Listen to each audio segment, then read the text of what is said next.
வணக்கம். இன்றைய முக்கிய செய்திகள். உள்துறை அமைச்சர் நமச்சிவாயம், வேளாண் துறை அமைச்சர் தேனி ஜெயக்குமார் ஆகியோருக்கு தலைமை செயலர் டிஜிபி ஆகியோர் புத்தாண்டு வாழ்த்து தெரிவித்தனர். புதுச்சேரி காவல்துறை தலைமை இயக்குநர் ஷாலினி சிங், தலைமை செயலர் சரத் சௌஹான், டிஐஜி சத்யசுந்தரம் மற்றும் போலீஸ் அதிகாரிகள் உள்துறை அமைச்சர் நமச்சிவாயம் அவர்களுக்கு நினைவு பரிசு வழங்கி புத்தாண்டு வாழ்த்து தெரிவித்தனர். அவர்கள் உள்துறை அமைச்சர் நமச்சிவாயம் அவர்களுக்கு நினைவு பரிசு வழங்கி புத்தாண்டு வாழ்த்து தெரிவித்துக் கொண்டார்கள். தொடர்ந்து வேளாண் துறை அமைச்சர் தேனி ஜெயக்குமாரை டிஐஜி சத்யசுந்தரம், எஸ்எஸ்பி கலைவாணன் ஆகியோர் சால்வை அணிவித்து புத்தாண்டு வாழ்த்து தெரிவித்தனர்.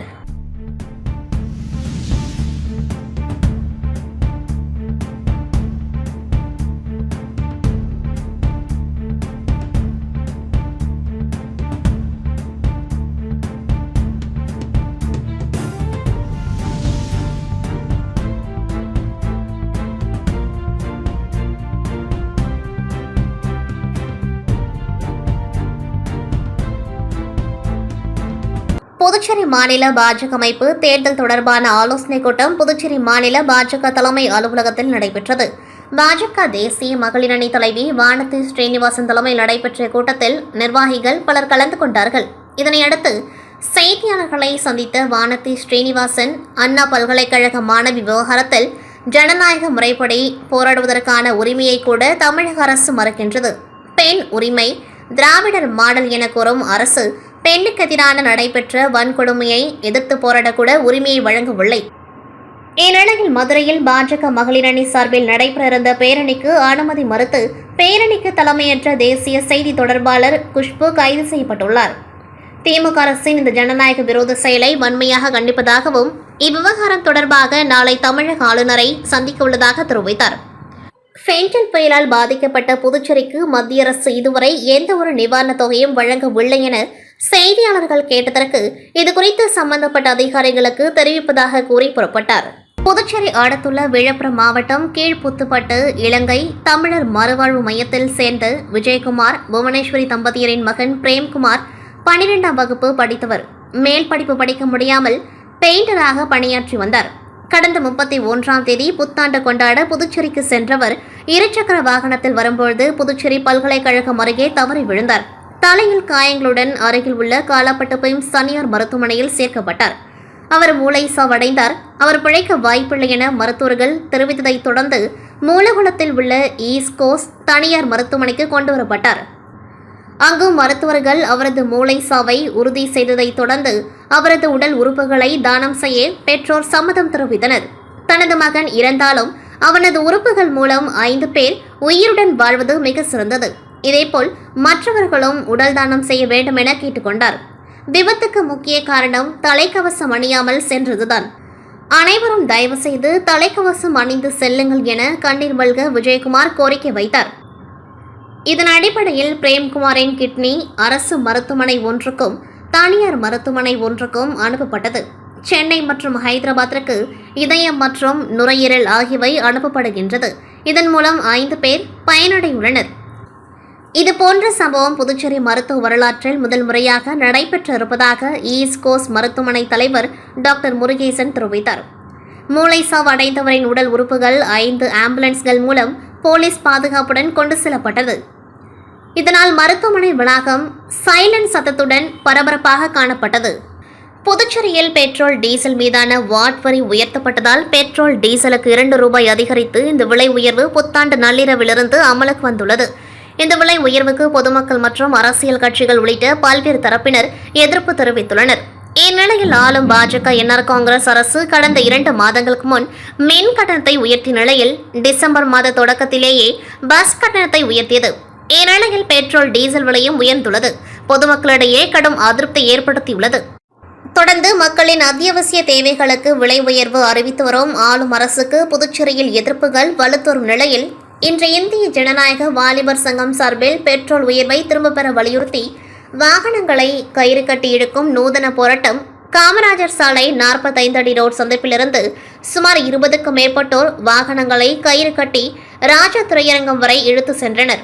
இதில் புதுச்சேரி அரசு பெட்ரோல் மற்றும் டீசல் விலை உயர்வை திரும்பப் பெற வேண்டும், பேருந்து கட்டண உயர்வை ரத்து செய்ய வேண்டும், தரமில்லாத சாலைகளை சரி செய்திட வேண்டும், தலைக்கவசம் கட்டாயம் என கூறி அபராதம் விதிக்காமல் பொதுமக்களுக்கும் வாகன ஓட்டிகளுக்கும் விழிப்புணர்வு ஏற்படுத்திட வேண்டும் என வலியுறுத்தி கண்டன கோஷங்களை எழுப்பியவாறே இந்திய ஜனநாயக வாலிபர் சங்கத்தினர் தங்களது இருசக்கர வாகனத்தை கயிறு கட்டி இழுத்து சென்றனர்.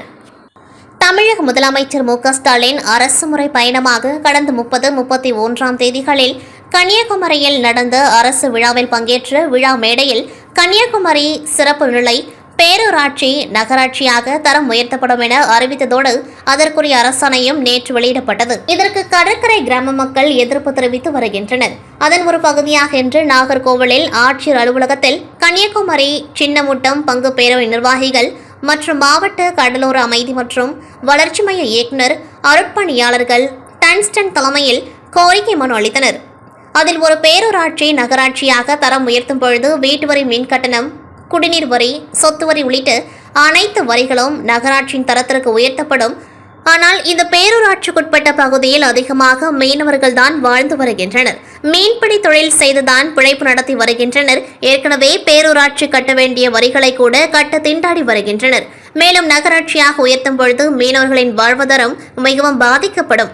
எனவே அரசு கன்னியாகுமரி சிறப்பு நிலை பேரூராட்சியை நகராட்சியாக அறிவித்து வெளியிட்ட அரசாணையை ரத்து செய்ய வேண்டும் என கோரிக்கை மனுவில் கூறியுள்ளார்கள். விழுப்புரம் நாகப்பட்டினம் 4 வழி சாலை பணி நடைபெற்று வருகின்றது. அதற்கான மதகடிப்பட்டு, திருபுவனை, திருவண்டர்கோவில், கண்டமங்கலம் ஆகிய பகுதிகளில் மேம்பாலங்கள் அமைக்கப்பட்டுள்ளன. மேலும் கண்டமங்கலம் பகுதிகளில் மேம்பால பணிகள் ஒரு பக்கம் முடிந்து வாகனங்கள் சென்று வருகின்றன. இன்னொரு பக்கம் பணிகள் முடிந்து சாலை திறக்கப்படாமல் உள்ளது. இந்நிலையில் திருவண்டர்கோவில், மதகடிப்பட்டு பகுதிகளில் மேம்பாலத்தில் விரிசல் காரணமாக போக்குவரத்து தடை செய்யப்பட்டு சீரமைக்கும் பணி நடைபெற்று வருகின்றது. அதேபோல் திருபுவனை பகுதியில் ஒருபுறம் சர்வீஸ் சாலை அமைக்கப்படாமல் உள்ளது. இந்நிலையில் கெங்கராம்பாளையம் பகுதியில் டோல்கேட் அமைக்கப்பட்டு சோதனை ஓட்டம் நடைபெற்று வந்தது. அதனைத் தொடர்ந்து இன்று டோல்கேட் திறக்கப்படும் என்று அறிவிப்பு வெளியாகியிருந்தது. இந்நிலையில் இன்று டோல்கேட் திறக்கப்படவில்லை. இந்நிலையில் விழுப்புரம் மாவட்ட அனைத்து விவசாயிகள் சங்கம் மற்றும் விவசாயிகள் ஒருங்கிணைப்பு குழு சார்பில் டோல்கேட் அலுவலகத்தை முற்றுகையிட்டு ஆர்ப்பாட்டம் நடைபெற்றது. இந்த ஆர்ப்பாட்டத்திற்கு விழுப்புரம் மாவட்ட அனைத்து விவசாயிகள் சங்க தலைவர் கலிவர்தன், விவசாயிகள் ஒருங்கிணைப்பு குழு தலைவர் முருகையன், பொதுச் செயலாளர் TP ரவி ஆகியோர் தலைமை தாங்கினர். விவசாயிகள் ஒருங்கிணைப்பு குழு பொருளாளர் ஜெயராமன், விழுப்புரம் மாவட்ட அனைத்து விவசாயிகள் சங்க பொருளாளர் நாகராஜ் ஆகியோர் முன்னிலை வகித்தனர். போராட்டத்தில் விவசாயிகள் ஒருங்கிணைப்பு குழு துணைத் தலைவர்கள் ராமகிருஷ்ணன், பாஸ்கர், துணை செயலாளர்கள் ஜெயகபி, ஆதிமூலம், பகுதி செயலாளர்கள் பெரியவர், ரங்கநாதன், அன்பழகன், பழனி, தாமோதரன், கருணாநிதி, முத்துமல்ல இளங்கோவன் ஆகியோர் கலந்து கொண்டார்கள். அதனைத் தொடர்ந்து அனைத்து பிரதிநிதிகளும் டோல்கேட் முன் நின்று பல்வேறு கோரிக்கைகள் வலியுறுத்தி முற்றுகையிட்டு ஆர்ப்பாட்டம் நடத்தினர். அதனைத் தொடர்ந்து அலுவலகத்திற்கு உள்ளே சென்ற அதிகாரிகளை சந்தித்து எங்களுக்கு விழுப்புரம், புதுச்சேரி செல்வதற்கு தனியான சர்வீஸ் சாலை அமைக்க வேண்டும், சாலைகள் முழுவதும் சீரமைத்த பிறகு டோல்கேட் திறக்க வேண்டும் என்று வலியுறுத்தினர். இதுகுறித்து தகவல் அறிந்து சம்பவ இடத்திற்கு விரைந்து வந்த வளவனூர் காவல் நிலைய சிறப்பு உதவி சப் இன்ஸ்பெக்டர் ஐயனாரப்பன் விவசாய சங்கங்களின் பிரதிநிதிகளிடம் பேச்சுவார்த்தை நடத்தினர். அதனைத் தொடர்ந்து அனைத்து விவசாய சங்கங்களைச் சேர்ந்த பிரதிநிதிகளும் கலைந்து சென்றனர். இதனால் அப்பகுதியில் அரை மணி நேரம் பரபரப்பு காணப்பட்டது. சாரம் SRS அரசு உயர்நிலைப் பள்ளியில் 1990 முதல் 2000 வரை படித்த முன்னாள் மாணவர்கள் SRS 90s என்ற வாட்ஸ்அப் குழு மூலம் SRS உயர்நிலைப் பள்ளிக்கு பல்வேறு உதவிகளை செய்து வருகின்றனர். அதன் ஒரு பகுதியாக ஆண்டுதோறும் தினசரி நாள்காட்டி வெளியிடப்பட்டு வருகின்றது. இந்த ஆண்டுக்கான தினசரி நாட்காட்டி வழங்கும் நிகழ்ச்சி பள்ளி வளாகத்தில் தலைமை ஆசிரியை அனிதா அவர்கள் தலைமை தாங்கினர். முன்னாள் ஆசிரியர்கள் அண்ணாமலை, அமுதா, புருஷோத்தமன் ஆகியோர் கலந்து கொண்டு பள்ளியில் பயிலும் அனைத்து மாணவர்களுக்கும் SRS பள்ளி படம் இடம்பெற்ற நாட்காட்டி வழங்கினர். இந்த நிகழ்வில் SRS பள்ளி ஆசிரியர்கள் லக்ஷ்மி பிரியா, மல்லிகா, பவுலின் மேரி, ஜெயலட்சுமி, ஆரோக்கிய மேரி, ஸ்டெல்லா மேரி, காண்டிபன், விஜயா மற்றும் முன்னாள் மாணவர்கள் முரளி, ரகுராமன், முகமது கவுஸ், ஹரிஹரன், பாக்கியராஜ், ஜெயலட்சுமி, குப்புசாமி மற்றும் பலர் திரளாக கலந்து கொண்டார்கள்.